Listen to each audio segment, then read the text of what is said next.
juntos.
Buenas tardes. La cercanía del 1 de mayo concede una especial relevancia a los temas previsionales y laborales y a todo lo que gire en relación con el mundo del trabajo, entendida en esa acepción a los hombres y mujeres que trabajan dependiendo de una empresa, sea esta pública o privada. Los trabajadores en estos días son protagonistas en la noticia. Y así lo han entendido ellos, y desde que se creó esta celebración ya hace más de un siglo, la celebración del 1 de mayo, sus dirigentes en estos días levantan sus voces para referirse o reclamar reivindicaciones que sus respectivos gremios requieren. El tema tiene muchos ángulos, de los cuales solo podemos tomar algunos, por razones de tiempo. Hemos elegido dos. El tema de la seguridad social, en este caso vamos a hablar de las AFP, y el otro tema son algunos aspectos del plan laboral. Para conversar sobre estas materias, hemos invitado hoy al ministro del Trabajo y Previsión Social, Guillermo Artur, a Juan Aristía, vicepresidente de las administradoras de fondos de pensiones. Cambio el nombre, gracias, es superintendente, no vicepresidente. Y hemos invitado también a don Francisco Walker, presidente de la Sociedad Chilena de Derecho del Trabajo, abogado y profesor de la Escuela de Economía de la Universidad de Chile. Y para entrar directamente en materia, le tenemos una pregunta también muy directa al ministro del Trabajo. Ministro, ¿en qué se basa la autoridad para afirmar que la legislación laboral chilena, el plan laboral, contiene los ingredientes básicos para crear un clima de armonía entre patrones y trabajadores? Gracias, Manuel. La legislación laboral chilena, al igual que las legislaciones laborales de la mayoría de los países, asume el hecho de que el trabajador se encuentra en una posición de relativa debilidad con respecto a su empleador. De manera que, por ello, trata de compensar esa situación de mayor debilidad, consagrando en su favor un conjunto de derechos que lo ponen en una posición de mayor igualdad. Al consagrar estos derechos y al colocarlo en una posición de mayor igualdad con su empleador para la negociación, yo creo que de algún modo se está garantizando una relación armónica entre trabajadores y empleadores. Estos derechos, naturalmente, que hay que establecerlos en términos razonables, porque está visto que una protección excesiva, una reglamentación demasiado exagerada, termina por afectar la principal protección que merece el trabajador, que es el derecho a contar con un empleo. Está demostrado en todos los países que a mayor exceso de reglamentación en estas materias se inhibe más a los empleadores de contratar trabajadores. En consecuencia, se perjudican los niveles de empleo. Por ello, yo creo que la protección que establece nuestro código es una justa ecuación entre la protección que se debe a los trabajadores y la protección que se debe a los niveles de empleo. ¿Y cuáles son los puntos específicos en que se basa esa protección? Bueno, depende. En materia de relaciones individuales se consagra una serie de derechos que son de carácter irrenunciable. Incluso la ley los consagra en esa forma, en que el trabajador no puede renunciarlos aunque quisiera hacerlo, ¿cierto? Sistema de vacaciones pagadas, de protección a la mujer, de protección a las remuneraciones, de limitación a la jornada de trabajo, etc. consagra todo un sistema de negociación colectiva, o sea, la ley le permite al trabajador enfrentar a su empleador para fijar las condiciones de trabajo colectivamente, asesorados por una organización sindical. Y también está todo el título correspondiente a las organizaciones sindicales, que son organizaciones que libremente forman los trabajadores para poder trabajar en pro de la defensa de sus intereses. Profesor, según usted, ¿se dan esas condiciones en Chile que permitan que el trabajador se sienta protegido, defendido en sus intereses? Yo quisiera responder esta pregunta volviendo un poco a lo que decía el señor ministro. Pienso que el derecho del trabajo tiene dos finalidades muy claras. Una, la de proteger el trabajador, y en ese sentido lo que podríamos llamar el carácter tutelar del derecho al trabajo. Y en segundo lugar, que este carácter tutelar permita a la vez un buen funcionamiento de la empresa y de la economía. Pienso yo que la legislación vigente tiene aspectos positivos y aspectos negativos. Y pienso que en este momento la legislación laboral vigente, en cierto modo, consagra algunos aspectos que significan una menor protección del trabajador que la que debía tener. Por ejemplo, voy a dar 3 ejemplos concretos de 3 temas que a mi juicio son los más importantes. En materia de determinación de la relación laboral, creo que hay algunas normas bastante imperfectas, como por ejemplo, los trabajadores contratados después del 14 de agosto de 1981 tienen derecho a una indemnización mucho menor que los contratados antes del 14 de agosto de 1981. Y en general yo diría, las normas de determinación de la relación laboral son los más importantes. En materia de determinación de la relación laboral, creo que hay algunas normas bastante imperfectas, como por ejemplo, los trabajadores contratados después del 14 de agosto de 1981 tienen derecho a una indemnización mucho menor que los contratados antes del 14 de agosto de 1981. Y en general yo diría, las normas de determinación de la relación laboral tienen algunas fallas importantes, como por ejemplo no hay normas sobre despidos colectivos. Es decir, una empresa puede despedir 1 o 100 trabajadores sin necesidad de autorización de ningún organismo, de ninguna especie. Eso yo diría un ejemplo. Un segundo ejemplo es la negociación colectiva, que aquí yo difiero de la posición de mi querido amigo Guillermo Artur. Yo pienso de que es necesario instaurar en Chile algún sistema de negociación colectiva por rama de actividad. Razón muy simple, que la negociación colectiva por empresa llega solamente a un sector de trabajadores.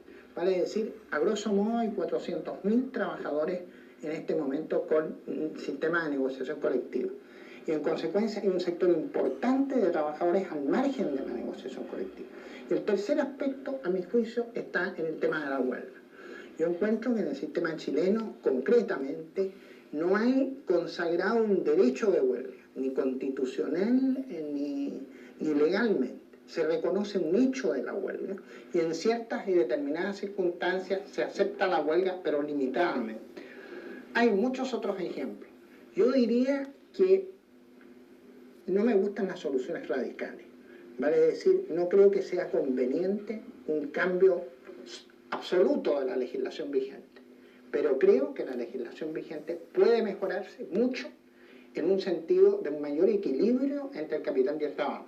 Pienso que se ha exagerado un poco y en este momento la ley favorece más al empresario que al trabajador. Yo voy a darle una réplica inmediatamente a Guillermo Artur para después conceder la palabra a Juan Aristía, pero antes quisiera recordar que parte importante del programa son los televidentes, ya que ellos pueden participar haciendo preguntas a los fonos que aparecen en pantalla. Por lo tanto, esperamos esas preguntas. Guillermo, en materia de uno de los puntos que citaba el profesor Bócar de indemnización por año de servicio, hasta la fecha que se señalaba era 1 mes por año, ¿verdad? Y después eso tiene un tope con un máximo de 5 años. ¿En qué se basó la autoridad? ¿Cuál es la conveniencia, si no para el trabajador, para la economía, del hecho de haberle recortado la indemnización? Yo creo, antes quiero referirme a lo que dijo Francisco, diciendo lo siguiente.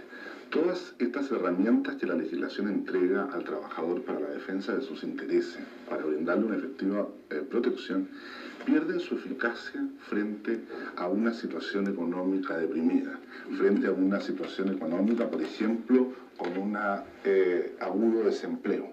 La huelga, por bien consagrada que esté en la legislación, si el empleador sabe que en el lado de afuera de su fábrica hay un contingente de trabajadores dispuestos a emplearse por la mitad o la cuarta parte de la remuneración que ellos tienen, bueno, la fuerza negociadora que tienen esos trabajadores pierde gran parte de su eficacia. De manera que yo creo que la legislación del trabajo debe darse en esos términos, permitiendo que se realice todo el trabajo dentro de un clima, dentro de un ambiente de desarrollo económico con pleno empleo, porque de ahí nace la verdadera eficacia de las normas del trabajo. Desde el momento en que hay una gran situación de desempleo, pierden totalmente su eficacia. Uno de los puntos que se tocó en su momento, el año 1981, entiendo, fue el de las indemnizaciones por año de servicio. Es obvio que las indemnizaciones por año de servicio que se iban acumulando y eran progresivas, incluso atentaban contra la estabilidad del empleo de los trabajadores de mayor edad, porque el empleador iba viendo que esos trabajadores a los cuales se les iba aumentando su renta por la experiencia que adquirían, iban representando un pasivo muy fuerte para la empresa. Y en el momento en que se terminara la relación laboral iba a ser muy caro. De manera que, por una parte, quedaban más o menos inhibidos de aumentarle mucho las remuneraciones y por otra, estaban siempre bajo el riesgo de ser despedidos. Otro aspecto que tocó Francisco es el de la huelga. Yo creo que en materia de huelga es efectivo y se ha criticado mucho la posibilidad que tiene el empleador durante la huelga de contratar personal de reemplazo. Porque con esto, sostienen los detractores de esa norma, se estaría quitando poder negociador al trabajador. Yo creo que ello no es así. Y no es así porque las empresas hoy día son cada vez más complejas y en consecuencia requieren de un personal más calificado. Yo no veo que el empleador pueda en un día improvisar a trabajadores especializados que le manejan máquinas costosísimas o que tienen ya una experiencia en la operatoria de la empresa. De manera que creo que no se pierde en ese sentido la defensa que tienen los trabajadores por medio de la huelga. Y por otra parte, creo que la forma como está diseñada, a través de que el empleador pueda contratar personal de reemplazo, permite una solución espontánea de la huelga. ¿En qué sentido? En que es la forma en que los trabajadores y el empleador van a lograr demostrar cuál es el aporte de cada uno a los beneficios que derivan de la gestión empresarial. Cuando la huelga se establecía sin la posibilidad del empleador contratar a personal de reemplazo, ¿qué pasaba? Simplemente la empresa tenía que paralizar. Bueno, la autoridad no podía permitir que la empresa se mantuviera paralizada por mucho tiempo. ¿Cómo se solucionaba? Se solucionaba con intervención directa de la autoridad, que decretaba una reanudación de faenas, nombraba un interventor. Entonces, yo creo que si nosotros queremos afianzar los principios de una sociedad basada en valores de libertad, debemos permitir que todas las instituciones, que todas las normas, incluidas las laborales, funcionen en forma espontánea, con la mínima intervención de parte de la autoridad, que obviamente distorsiona mucho el manejo empresarial. Para los trabajadores es muy importante no solo los aspectos legales, laborales, sino también su previsión. Y esa es la razón de que está aquí hoy día Juan Aristía, que ha tenido la delicada misión de dirigir desde sus comienzos las administradoras de fondos de pensiones. Se crearon el 1 de mayo, ¿verdad, Juan? Sí, partió el sistema el 1 de mayo. Entonces estaríamos hablando de 8 años a la fecha ya. Y seguramente tú traes un balance de lo que ha sido esta gestión. ¿Cómo piensas tú que ha funcionado el sistema y cuáles han sido los beneficios que hasta ahora se perciben o que han podido percibir los trabajadores? Ya, pero un poquito antes de quisiera referirme a un punto que se tocó recién y que mencionó Francisco en relación a la negociación por área en aquellas empresas que por su tamaño muy chico no lograban negociación colectiva. Él planteaba que este sería una manera de hacer llegar un mayor poder negociador a ese tipo de empresa, al establecerse la negociación por área. A mí me parece que, sin ser un especialista en esa materia, que esa es una forma de solucionar ese problema un poco inconveniente, porque dentro de una misma área de actividad económica hay muchos tipos de empresas. Hay empresas chicas, empresas grandes, empresas en mejor situación, empresas en peor situación. Entonces, ¿qué ocurre si se establece una negociación por área? Se establece, ¿no es cierto?, para todas esas empresas de ese grupo las mismas condiciones, con lo cual, indudablemente que se está poniendo en las mismas exigencias a empresas en distintas situaciones económicas, lo cual puede acarrear la quiebra y la desaparición de muchas empresas más débiles dentro de esa área, con la consiguiente inconveniencia, cesantía y menor empleo de muchos trabajadores. Esa sería la razón de ser entonces de la legislación que contempla la negociación por empresa y no por área. Tú no has respondido lo primero, pero te está haciendo una seña, ese Walker. Yo me permito, con mucho respeto y afecto, discrepar de mi amigo Juan Aristía. Quisiera decir primero que en prácticamente todos los países de Occidente hay negociación colectiva por rama de actividad. Que todos los economistas laborales, en un 99%, son partidarios de negociación colectiva por rama de actividad. Segundo, que el problema que plantea don Juan Aristía ha sido solucionado por casi todas las legislaciones del mundo en la forma siguiente, en que los tarifados no son, y llamemos tarifados o convenios por ramas, no son convenios uniformes, sino que son convenios que toman en cuenta las distintas modalidades de las distintas empresas. Me explico.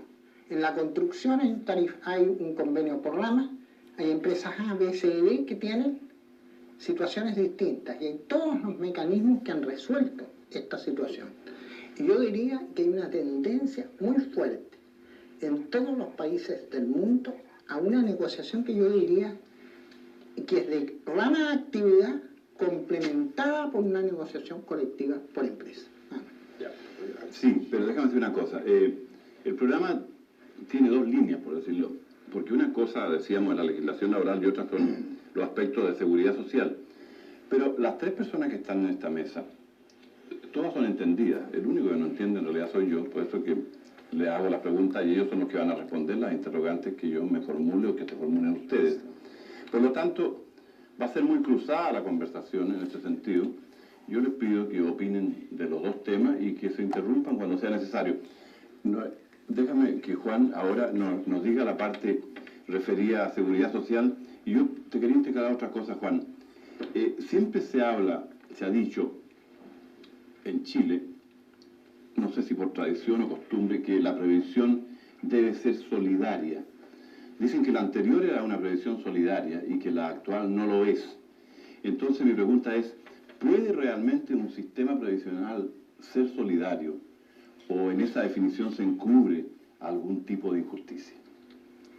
Bueno, este término de solidario es un término ambiguo, esa es su primera característica, ¿no? Entonces es difícil referirse sin precisar bien a qué connotación se le está dando a la palabra solidario. Ahora, en un sistema de pensiones, lo que persigue es reproducir, o lo que debe perseguir, es reproducir la renta que tenía la persona en actividad al momento en que esa actividad cesa, ya sea por vejez o por invalidez. Un sistema de pensiones es más perfecto en la medida en que es capaz de reproducir mejor esa renta, porque ese es su objetivo, mantener una renta a la persona en el momento en que esa persona deja de trabajar. No sería lógico, si se entiende por solidaridad, igualación o nivelación o hacer traspasos de rentas de personas de mayores ingresos a personas de menores ingresos, empezar a hacer esta solidaridad o estos traspasos de renta en el momento en que una persona jubila.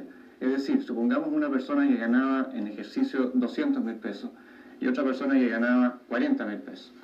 Si esas personas vivieron durante su vida con esas diferencias de sueldo y la sociedad permitía y aceptaba y se basaba en esas diferencias de sueldo, no veo yo que vaya a ser lógico que al momento en que esas dos personas jubilan, en ese momento se descubre que tiene que haber una solidaridad en las pensiones y a la persona que va a jubilar con una renta correspondiente a los 200.000 pesos se le quiten sus recursos, ya sea del fondo de pensiones o de cualquier otra parte, para traspasárselos a la persona que va a jubilar con menos.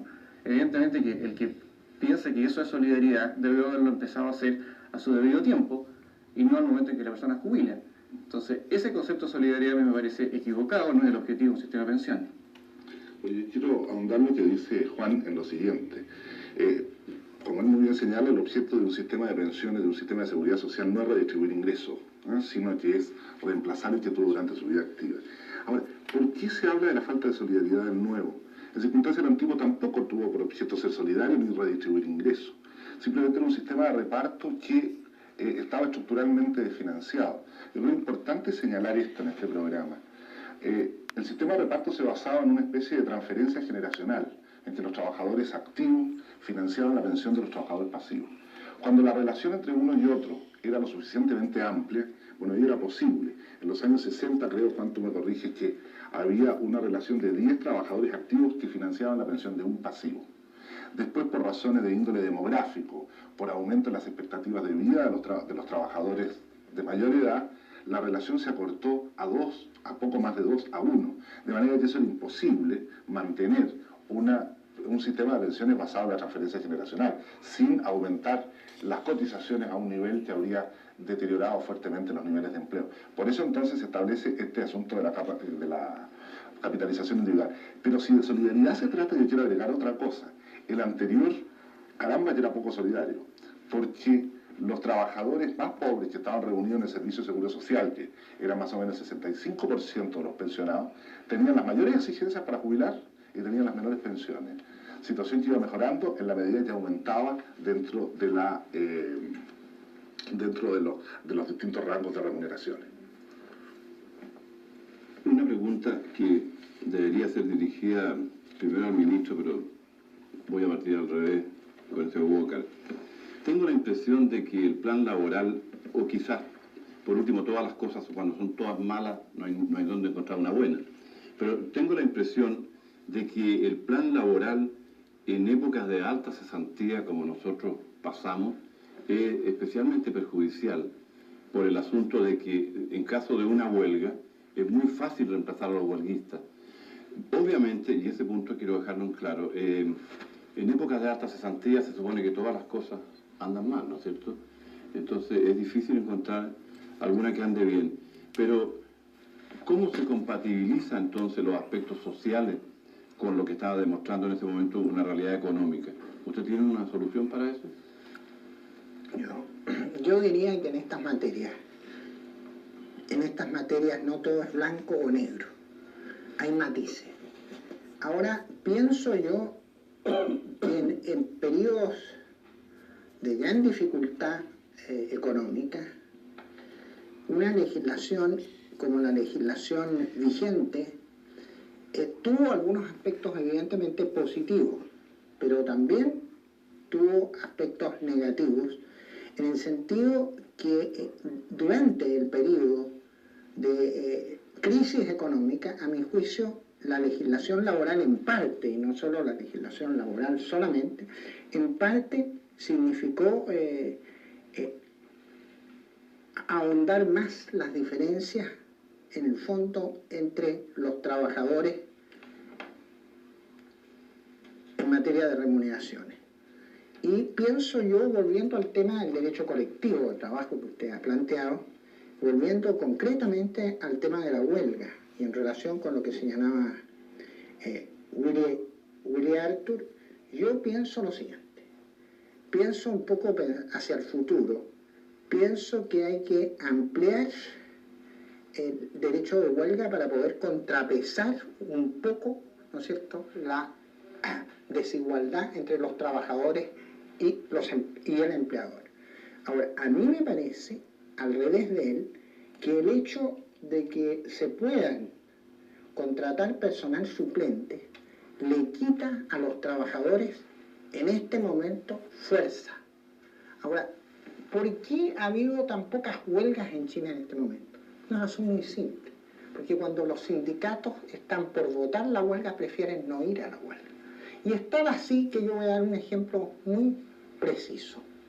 En una empresa, sin nombrar la empresa, en una empresa que estaba sujeta a arbitraje obligatorio y que se le cambió el arbitraje obligatorio por la huelga, los sindicatos de todas las tendencias le pidieron al antecesor del señor ministro que está acá que volviera al arbitraje obligatorio en lugar de la huelga actual. ¿Y por qué? Porque ellos se sentían más protegidos con un mecanismo de arbitraje obligatorio que con un mecanismo de huelga que en la situación actual es considerado contrario por los trabajadores. Pero yo diría que no es tanto por la razón que daba Willy, sino que por otra razón. es que la huelga tiene una duración de tope de 60 días y a los 60 días se consideran renunciados voluntariamente los trabajadores. En consecuencia, eso es a mi juicio una limitación importante a la huelga misma, que hace que los trabajadores piensen mucho antes de ir a una huelga, en este momento. Ahora, yo creo que hay que buscar soluciones intermedias. Yo pienso que el día de mañana una legislación, ¿no es cierto?, que permitiera la proliferación de huelgas también es mala. Hay que buscar soluciones intermedias, como por ejemplo, a los 60 días en lugar de que los trabajadores se entendieran renunciados voluntariamente, se entendieran que a esa fecha el conflicto se termina con un arbitraje obligatorio. O sea, para usted no es suficiente lo que planteaba Guillermo Artur en orden a que, si bien es cierto, hay trabajadores en la calle esperando ser tomados, la especialización de los que están en huelga hace que el reemplazo no sea fácil. Pero quisiera que sobre este aspecto opinara Juan Aristía. ¿Qué opinión tienes tú sobre eso? ¿Es tan fácil reemplazar trabajadores en caso de huelga? ¿O hemos llegado a una etapa de especialización del trabajo que le da más fuerza, en este caso, al huelguista? Bueno, yo creo que eso va a depender naturalmente del tipo de actividad y del tipo de empresa que se trate y del tipo de trabajador. Hay un porcentaje de trabajadores en cualquier empresa que puede ser reemplazado con relativa facilidad, pero hay otro porcentaje de trabajadores especializados dentro de las empresas que no pueden ser reemplazados masivamente ni improvisados de la noche a la mañana. A ojo, ¿los especializados son los más o son los menos en este minuto en el país? Eso depende del tipo de empresa. En una empresa industrial, yo diría que por lo menos un 25 a 30% de sus trabajadores son personas irreemplazables en un corto plazo, y en ningún caso masivamente. Sigamos con Juan y con la AFP. ¿Cuántos imponentes hay en el sistema en este minuto y cuántos pagan mensualmente? Porque vi una estadística y encontré que casi un tercio no cotizaba, entonces me dio la impresión de que eso no andaba bien. No, bueno, en cotizantes mensualmente, todos los meses, digamos, están pagando del orden de 2.200.000, 2.300.000 trabajadores. Afiliados, o sea, personas que alguna vez en su vida han cotizado y que por lo tanto están registrados en las AFP, son 3.200.000. Ahora, no tiene sentido considerar que esa diferencia de 1 millón de personas están morosos o están cesantes. Hay muchas personas que han cotizado alguna vez, que han trabajado alguna vez y que en este momento no trabajan porque se han retirado de la fuerza de trabajo. Es el caso de muchas dueñas de casa, de personas que algún día han trabajado y cotizado y que no lo han vuelto a hacer. A esto hay que agregar naturalmente las personas que efectivamente están cesantes, hay que agregar también aquellas empresas que están atrasadas en el pago de sus imposiciones, y en total entonces forman esa cifra, que por lo demás es una cifra que se da en ambos regímenes previsionales, no es una exclusividad del nuevo sistema, pero no tiene nada alarmante. Ya, o sea, el sistema funciona. Vamos a detenernos un par de minutos para una pausa comercial. Para continuar tenemos muchas preguntas. Hemos seleccionado una para Guillermo Artur. ¿Qué hace, Guillermo, el Ministerio del Trabajo para proteger la sindicalización de los trabajadores? Ya que, afirma esta persona, hay empresas que impiden la formación de sindicatos y el Ministerio del Trabajo para proteger la sindicalización de los trabajadores, ya que, afirma esta persona, hay empresas que impiden la formación de sindicatos y despiden a quienes intentan formar uno. Mira, la legislación del Código del Trabajo actual por primera vez consagra el principio de libertad sindical, en el sentido de que los trabajadores hoy día pueden formar sus organizaciones sin autorización previa. De manera que las facilidades que entrega la legislación nunca fueron vistas antes en nuestra historia legislativa. Por el contrario, para formar un sindicato antes del Código, en los gobiernos anteriores, se requería un decreto supremo del Ministerio del Trabajo, o sea, una autorización de la autoridad política, que obviamente que postergaba a aquellos que no eran del signo que les interesaba. Ahora, pero los entorpecimientos a la labor sindical pueden no solo venir del gobierno, sino también de los empleadores, y efectivamente es eso. La ley contempla para ello un conjunto de normas que son las prácticas desleales del empleador cuando trata de entorpecer la acción sindical. Yo estoy de acuerdo que muchas veces demostrar que hubo una práctica desleal en los tribunales es difícil, pero las normas están, de manera que se tiene que recurrir a los tribunales por prácticas desleales con el objeto de los tribunales corrijan esa situación. En todo caso, creo que ha ido cediendo ya ese temor que existía entre los empleadores hacia las organizaciones sindicales. Y yo creo que toda ocasión es propicia para pedir a los empleadores que entiendan que los trabajadores necesitan recurrir a sus organizaciones más representativas con el objeto de poder discutir en una mejor posición con ellos. No hay que tenerle miedo a las organizaciones sindicales porque son las interlocutoras válidas de los trabajadores. Profesor Bócar, ¿usted está de acuerdo con lo que dice el ministro? Yo quisiera en esta materia dar mi opinión y recoger las últimas palabras del ministro. Yo pienso que las organizaciones sindicales son fundamentales en la existencia de buenas relaciones laborales. Pero al mismo tiempo reconozco que hay menos organizaciones sindicales que las que debieran haber. Porque ahora son libres, por tanto. Yo diría que no es tanto por eso, porque ahora son libres, también porque ahora son libres, pero también porque hay un sector empresarial que es muy reacio a las organizaciones sindicales. Y aquí yo quiero ser extremadamente justo. Hay un sector sindical muy abierto, empresarial, muy abierto al mundo del trabajo. Yo tengo experiencias profesionales riquísimas, de gran entendimiento entre organizaciones sindicales y empresarios. Pero hay empresas que, dijéramos, no entienden el movimiento sindical y hay temor en muchos sectores trabajadores para sindicalizarse. En eso reconozco yo claramente que la Dirección del Trabajo ha hecho un gran esfuerzo, ¿no es cierto?, porque por ayudar a las organizaciones sindicales y para que se formen organizaciones sindicales. Pero a mi juicio hay una reforma legislativa puntual que me parece indispensable y se la señalo, señor ministro, un poco como sugerencia. Es el tema de las prácticas desleales. Yo pienso que las prácticas desleales están muy bien delineadas en la legislación, pero son letra muerta, por dos razones. Primero, porque la práctica desleal es de conocimiento de los tribunales, lo que significa un muy largo proceso.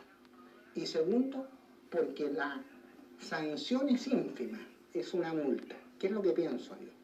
Que las prácticas desleales debían ser conocidas en primera instancia por instancia administrativa, probablemente con reclamo ante la autoridad superior y además, dijéramos, de una sanción de multa, probablemente, ¿no es cierto?, con algún otro tipo de sanciones para los empleadores que efectivamente, ¿no es cierto?, contravengan las normas legales en la materia de sindicalización. ¿Tienen denuncias concretas ustedes, ministro, al respecto? Sí, ¿Qué hacen cuando la reciben? Muchas veces tenemos denuncias. Como dice Francisco, esto está entregado a conocimiento de los tribunales de justicia. Sin embargo, muchas veces estas prácticas desleales van envueltas en todo un conjunto de infracciones a la legislación laboral, con lo cual nosotros cumplimos con la labor fiscalizadora de la dirección, que, como apunta Francisco, trata de restablecer. En cuanto a mejorar la ley. Bueno, siempre estamos abiertos a eso. Francisco muchas veces nos ha colaborado con sus opiniones y de ellas han salido algunas modificaciones importantes en la legislación del trabajo, ¿no? Tenemos ahora una... Creo que tiene que haber otras más aún. Bueno, toda ley puede ser mejorada, desde luego. Tenemos una pregunta que la tiene que contestar Juan Aristía. Dice así: ¿a qué atribuyen ustedes las bajísimas pensiones de los jubilados actuales? Por jubilados actuales pienso que se refiere a los que jubilaron con la antigua previsión. Esa es la idea que tengo yo. ¿Qué dices tú, Juan? Bueno, se puede interpretar de cualquiera de las dos maneras la pregunta y la contestaremos. O sea, ¿son las dos bajísimas? Unas más bajas que otras, ¿no? A eso me refería. Yo tengo, por ejemplo, acá las cifras del monto de las pensiones que se están pagando en el sistema previsional nuevo. Se refiere a los que jubilaron con la antigua previsión. Esa es la idea que tengo yo. ¿Qué dices tú, Juan? Bueno, se puede interpretar de cualquiera de las dos maneras la pregunta y la contestaremos. O sea, ¿son las dos bajísimas? Unas más bajas que otras, ¿no? A eso me refería. Yo tengo, por ejemplo, acá las cifras del monto de las pensiones que se están pagando en el sistema previsional nuevo y que son considerablemente más altas que las que se están pagando por las antiguas cajas. Así, por ejemplo, las pensiones de invalidez que se están pagando en el nuevo sistema tienen un promedio, son 12.700 pensiones las que se pagan hoy día por las AFP, y tienen un promedio de 42.000 pesos contra el promedio de las 133.000 pensiones que paga el antiguo sistema de invalidez, que es de 18.000 pesos, o sea, hay una diferencia ahí, como ustedes ven, de un 131%. Y con respecto a las pensiones de vejez, en el nuevo sistema, el promedio de las 12.500 pensiones que se están pagando de vejez por las AFP es de 21.000 pesos contra 14.000, las 252.000 pensiones que se están pagando en el antiguo. Hay un 47% de diferencia. Las pensiones de vejez que se pagan en el nuevo sistema provienen principalmente del valor del bono de reconocimiento. Estas pensiones en el futuro, cuando se paguen propiamente con la capitalización individual de las personas en sus cuentas de ahorro, van a ser muy superiores, van a corresponder aproximadamente al 70% de las últimas rentas de la persona. Ahora, con respecto a la pregunta de este señor, ¿a qué se atribuyen o por qué ¿Qué se puede hacer, que es lo más importante? ¿Qué se puede hacer? Y eso no me corresponde a mí decirlo, si se refiere a las pensiones del antiguo sistema, ¿no? O sea, ahí no se puede hacer nada. ¿Qué se pudo hacer? Cambiar el sistema. Claro, eso ya se hizo, efectivamente. Ahora, yo quiero señalar lo siguiente, que la gran diferencia entre un sistema de reparto y un sistema de capitalización individual como el que hay hoy día, es que el sistema de reparto, el que hace el llamado reparto, ¿no?, o distribución, es el Estado. Y entonces el pensionado siempre está siendo para el Estado una carga más. El Estado tiene que sacar todos los años la cuenta en su presupuesto de cuántos recursos tiene que asignar al pago de las jubilaciones. Hoy día el monto que tiene que asignar es una cantidad astronómica superior a todo el resto de los programas sociales del gobierno, lo que tiene que gastar en los pensionados. Y así todas las pensiones son tan bajas como está manifestando este señor. ¿Por qué ocurre eso? Porque el Estado no acumuló ni invirtió los recursos que esas personas cotizaron a lo largo de toda su vida de trabajo, cosa que sí está ocurriendo actualmente. Entonces, al no haberse ahorrado estos dineros y al tener el Estado que desembolsarlos de sus ingresos habituales, sucede esta situación y entonces tenemos que el Estado está siempre disminuyendo las pensiones, restringiendo los reajustes y de alguna u otra manera siempre limitando los recursos con que se pagan las pensiones. Ese es el grave problema de un sistema que depende del dinero fiscal para el pago de las pensiones. Y es el gran mérito que tiene el nuevo sistema previsional, en el que los dineros son de cada uno de los trabajadores, están en su propia cuenta de ahorro, no los puede tocar el Estado ni nadie, y solamente pueden usarse para jubilar al momento en que la persona cumpla los requisitos. ¿Qué decía usted, profesor Boca? Sí, yo quería hacer dos pequeñas observaciones puntuales en relación con el tema previsional. Primero, yo pienso que hay un gran error en comparar el sistema de capitalización chileno con el de reparto chileno. Hay sistemas de reparto que funcionan en otros países del mundo y que son bastante buenos, en que el Estado no interviene para nada y que, ¿no es cierto?, son tan buenos como los sistemas de capitalización individual. Y hay en muchos países en que el sistema de capitalización individual ha fracasado. Entonces, es importante señalar que, a mi juicio, el dilema en este capitalización individual reparto tocado a la situación chilena es un dilema discutible. Y segundo, en relación con las pensiones de invalidez, yo pienso que hay un vacío en el mecanismo actual, que también un poco con la idea de la sugerencia, es que yo creo que hay que estudiar un mecanismo para que pueda haber pensiones de invalidez parcial, además de las pensiones de invalidez total. En ese sentido, es una sugerencia, Juan Ariste. Una pregunta para el ministro. Nosotros tratamos en el programa de tocar temas bien generales, o sea, que representen a gremios muy numerosos, pero vamos a tocar un tema puntual porque se refiere a un gremio importante, como son los camareros y garzones. La pregunta dice: ¿por qué van a cambiar los turnos de trabajo de camareras o camareros y garzones? Ahora trabajarán 8 horas, pero tendrán menos ingresos porque no podrán tener horas extras. ¿Conoce el tema, ministro? Sí. Debería conocerlo. Sí. El presidente de la República anunció en su discurso el 11 de marzo una modificación a este tema. Hay en la legislación chilena, en el código, una jornada especial de 12 horas para aquellas labores discontinuas o intermitentes, o sea, aquellas que no requieren un esfuerzo permanente durante toda la permanencia del trabajador en su trabajo. Entonces, esas pueden llegar hasta 12 horas. Ahora, a juicio nuestro, los nuevos sistemas de trabajo hicieron perder esta característica de intermitencia o discontinuidad que hacía necesario o justificaba la extensión de la jornada. Por ello, entonces, se eliminó esta jornada, se va a eliminar esta jornada especial de 12 horas y se va a llevar a las 8 horas. Ahora, creo que en la pregunta hay un error en su formulación. Es ahora cuando va a tener derecho a recibir horas extraordinarias, porque las 12 horas eran jornada ordinaria, de manera que dentro de las 12 horas no cabían horas extraordinarias. Ahora, como van a ser 8 horas, si el empleador quiere extender la jornada, va a tener que pagar con el aumento correspondiente a la jornada ordinaria. Pero yo creo que Francisco coincide conmigo en el sentido de que se han perdido las características de intermitencia que justificaban jornadas tan extensas. Ahora, yo creo que, ¿no es cierto?, es un gran avance de suprimir esta jornada de 72 horas, que no solo el caso de los garzones, sino que también de los vigilantes privados, y es una reivindicación muy sentida de todo el movimiento sindical chileno, sentido de suprimir esta jornada de 72 horas, y yo creo que si eso sale va a ser un gran avance.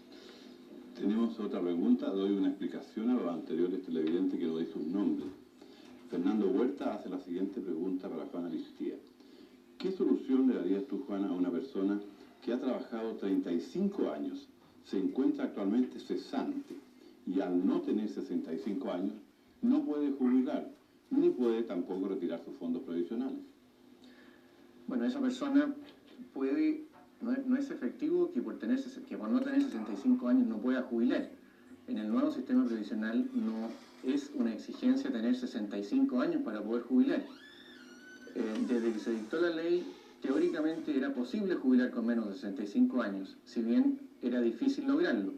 Desde el año pasado, que se hizo una modificación legal que permite incorporar el bono de reconocimiento antes de tiempo, se puede jubilar con anticipación, y de hecho en este momento hay alrededor de 1.000 personas ya en el curso de un año, hay 1.000 personas jubiladas anticipadamente con un promedio de edad de 58 años que han logrado su jubilación anticipada. De modo que esta persona lo que tiene que hacer es acercarse con sus antecedentes a su AFP y plantear que le estudien la posibilidad de jubilar anticipadamente, y si no le va bien o no lo atienden, puede recurrir a la superintendencia para contestarle si efectivamente analizarle sus antecedentes. La mayoría de las preguntas están referidas al tema previsional. Una de don Jorge Martínez dice, ¿por qué no se puede postular a un subsidio habitacional a través de los fondos que esta persona tiene? Hace un tiempo conversamos el tema, ¿te acuerdas, Juan? Sí. ¿Por qué no se podría, ya que una vivienda también es un ahorro, usar parte de esos fondos para dar el pie por una casa, por ejemplo? Bueno, en estricto rigor lo que ocurre es lo siguiente. El fondo de pensiones es acumulado, ¿no es cierto?, para un objetivo bien específico, que es el de pensionarse. Si ese mismo dinero se le presta a la misma persona para otro objetivo, como es comprarse una casa, lo que está ocurriendo es de que se está trasladando el objetivo primario de la ley a otro objetivo que es contrapuesto al primero. ¿Por qué digo que es contrapuesto? Porque si no fuera contrapuesto no habría ningún problema.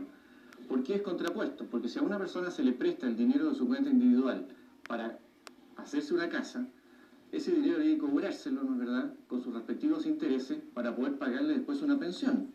Ahora, si esa persona no puede pagar ese dinero o se ven dificultades para pagar ese dinero, como suele ocurrir con los préstamos, tendría que ir a quitársele su propia casa para a continuación poderle pagar una pensión. Situación bastante absurda. O sea, lo que ocurriría es que lisa y llanamente se habría cambiado el objetivo del dinero acumulado, que era para pagarle una pensión, por otro objetivo, que es construir una casa. Y eso sería un absurdo, ¿no? En ese caso, más valdría de frentón no haberlo hecho cotizar y haberlo hecho cotizar para la vivienda.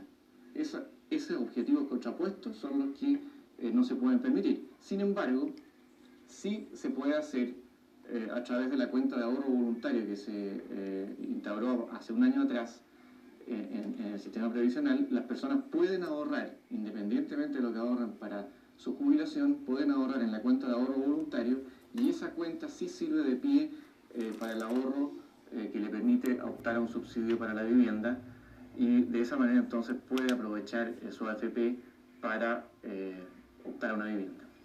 En el minuto que nos queda, alcanzamos a hacerle una pregunta más al ministro Artur. ¿Cuándo se va a publicar, Guillermo, la ley de las 8 horas que deberían trabajar los vigilantes privados? Acaba de iniciar su trámite legislativo, ¿no? De manera que depende un poco de eso. Yo no podría asegurar cuánto. Ojalá sea lo antes posible. Nos habría gustado para el 1 de mayo. Me temo que no. No sé. Pues en una vez se sale, pero no puedo asegurar. Pero ya inició un trámite legislativo. Ya el proyecto de ley está firmado por el presidente. Todo. Bueno, todos sabemos un poco más hoy sobre temas laborales y sobre la situación previsional chilena, la situación de los imponentes, principalmente en AFP. Agradecemos mucho la presencia del ministro del Trabajo, Guillermo Artur, de Juan Aristía, superintendente de AFP, y del profesor Francisco Walker. Gracias por haber asistido con nosotros hasta almorzando. Para mañana anunciamos, como todos los viernes, el tema de actualidad política que conducen Gloria Stanley y Cecilia Serrano. Los invitados son Genaro Arriagada, vicepresidente del Partido Demócrata Cristiano, y Miguel Otero, vicepresidente de Renovación Nacional. Por mi parte, muchas gracias.